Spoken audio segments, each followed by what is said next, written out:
Salut les slivettes, salut les slivers. Alors aujourd'hui je suis hyper prolifique. Ça se dit? Ouais, productive, c'est mieux. Ouais, prolifique, c'est pas très joli. Hyper productive sur les vidéos. Voilà, j'ai de l'aspiration, il fait beau. Je savais pas quoi faire cet après-midi, donc j'y vais. Je viens d'échanger en fait avec quelqu'un qui doit se faire opérer bientôt d'une sleeve ou d'un bypass, elle ne sait pas encore. Et puis elle me posait des questions sur la relation avec l'entourage, le couple. Elle a très peur que ça se passe, enfin que ça clash dans son couple, alors que pourtant c'est quelqu'un qui n'a pas, pour moi, hein, vu de l'extérieur, qui n'a aucun problème dans son couple et qui, je pense, avec qui il se passera rien après l'opération. Il n'y aura pas de clash, il n'y aura pas quoi que ce soit. Mais donc je lui ai expliqué après l'opération et même avant l'opération comment l'entourage pouvait intervenir et ce sur quoi il faut être vigilant. Donc du coup je me suis dit pourquoi je lui dis à elle et pourquoi je ne vous le dis pas à vous. Donc c'est parti mon kiki. Donc le titre de cette vidéo sera de l'importance de l'entourage. Point à la ligne. Introduction. Non, je déconne. Donc, je vous avais déjà dit dans une précédente vidéo que pour moi, c'était important de dire à votre entourage que vous alliez vous faire opérer. Alors, dans l'entourage large, si on restreint un peu le cercle familial, c'est important d'avoir le consentement de tout le monde pour faire cette opération. Parce que ça va toucher la vie de tout le monde dans la famille. Je m'explique. Une fois que vous êtes opéré, vous avez forcément un rééquilibrage alimentaire à faire. Or, avant, vous faisiez à manger pour tout le monde, la même chose, certainement tout le monde des pâtes à la carbonara, hein, et puis après l'opération, les pâtes à la carbonara, vous ne pouvez plus les bouffer. Donc soit vous décidez de continuer à les faire pour les autres, et puis vous faire un repas à part, soit tout le monde, vous décidez, mais il faut décider ensemble. Soit vous décidez ensemble de manger tous la même chose. Donc de faire tous ensemble le rééquilibrage alimentaire. Ce qui se passe chez moi, c'est que j'ai des gens très difficiles, culinairement parlant, qui aiment beaucoup les patates et les nouilles, qui n'aiment pas beaucoup les courgettes, les haricots verts et compagnie. Donc ce qu'on fait à la maison, beaucoup, c'est qu'il y a souvent 2 repas. Un pour moi et un pour les autres. Ou sinon, si je fais un repas pour moi que je leur impose, ils ne mangent pas. Là, typiquement à midi, j'ai fait une jardinière de légumes avec courgettes, poivrons, haricots plats.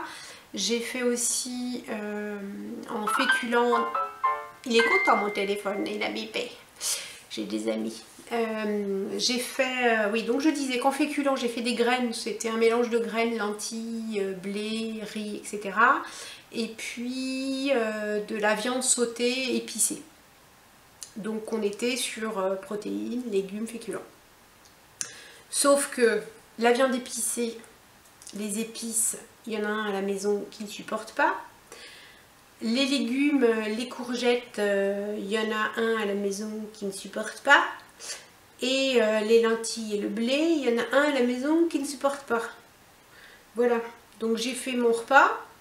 Et du coup, on s'est retrouvé à faire 2 repas différents puisque à côté, il a fait ses patates et son steak.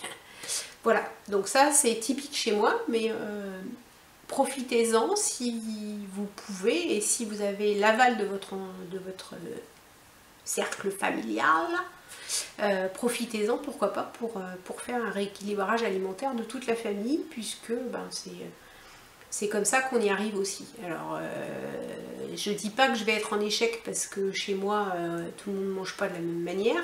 Moi, je me laisse pas démonter. Hein. S'ils veulent pas manger ce que j'ai préparé, tant pis pour eux. C'est eux qui se débrouillent pour se faire à manger autrement. Alors il y a un truc aussi que l'entourage doit comprendre, c'est que si par exemple vous avez été opéré d'un bypass parce que vous grignotiez, et si vous grignotiez du sucré par exemple, plein de petites cochonneries, ce que l'entourage doit comprendre, c'est que eux, à partir du moment où vous allez vous faire opérer, il ne faut pas qu'ils se baladent dans la baraque en vous mettant des M&M's, des chocobons, des petits écoliers sous le nez à longueur de journée. Hein, c'est pas... c'est de la torture s'ils font ça. C'est pas de l'accompagnement. Donc il faut, voilà, même si vous voulez montrer cette vidéo-là à votre entourage, faites-le avant de vous faire opérer. Moi je leur dirais, voilà, c'est de la torture mentale si vous continuez à grignoter des cochonneries à longueur de journée alors que votre femme ou votre mari vient de se faire opérer et que son défaut c'était ça et il peut plus ou elle peut plus momentanément parce qu'au début on peut plus mais au bout d'un an et demi ou 2 ans on peut à nouveau bouffer ces cochonneries et donc du coup s'ils continuent ou s'ils reprennent à grignoter devant vous à un moment ou un autre, vous allez repiquer dans le paquet. Donc c'est vraiment un effort collectif à faire. Pour les gros mangeurs, c'est pareil. Il faut bien comprendre que quand on est à table, si votre conjoint décide du jour au lendemain de manger dans une assiette à dessert, et ben on mange dans... Enfin, c'est pas tout le monde mange dans une assiette à dessert, mais on le laisse manger dans son assiette à dessert. On ne lui dit pas « Ah non, mais vas-y !» remets-en, prends une grande assiette et puis je te resserre. Moi, typiquement, il y a quelqu'un dans ma famille, enfin pas dans ma famille, c'est pas quelqu'un de ma famille, c'est quelqu'un de mon entourage proche, qui systématiquement, quand j'étais obèse,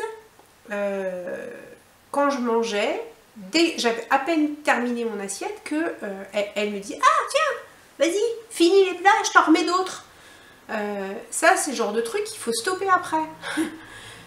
C'est terminé. Même si tu manges dans une assiette à dessert, ton assiette à dessert, tu la remplis pas 2 fois, tu la remplis 1 fois. Et donc, il faut bien faire comprendre aussi aux gens qui sont autour de vous que si vous vous êtes servi une ration et que vous mangez votre ration, vous ne mangerez pas 2 rations. Si vous vous êtes servi une ration et que vous n'avez pas tout mangé, on ne vous force pas à finir. Parce que le fait de se forcer à finir, eh ben, on va remachiner, hein, regonfler l'estomac. Et ça, c'est pas possible. Et c'est pas que pendant 18 ou 24 mois après l'opération. C'est vraiment tout le temps, toute sa vie. Donc voilà, les efforts, ils sont... C'est pour ça que c'est important d'échanger avant. Pourquoi pas d'échanger avec des anciens opérés, avec des familles d'anciens opérés. Et puis pourquoi pas aussi aller voir la diététicienne ou le nutritionniste ou le médecin en famille. Parce que après tout, le rééquilibrage alimentaire, enfin, vous êtes tombé dans l'obésité, vous vivez avec des gens, vous êtes tombé dans l'obésité avant ou après, mais il n'empêche que le fait de mal bouffer, c'est possible que tout le monde bouffe mal chez vous, même si tout le monde n'a pas les mêmes effets. Moi, typiquement, voilà, j'ai mal bouffé, j'ai grossi, à la maison, ils bouffent mal, ils sont comme ça. Enfin, pas tous. Petit message pour un certain Rémi, si tu veux arrêter d'avoir la bedaine, fais ton rééquilibrage alimentaire. Mais autrement, non, voilà, ils sont épais comme des allumettes, donc ils peuvent bouffer n'importe quoi, ça change rien. Moi, c'est pas mon cas. Donc voilà, chacun, enfin tout le monde doit faire l'effort, sinon ça marche pas. Donc c'est un effort collectif sur l'alimentation. Voilà, c'est tout ce que j'avais à vous dire pour ce sujet-là. Et ben, à plus dans le bus. Salut!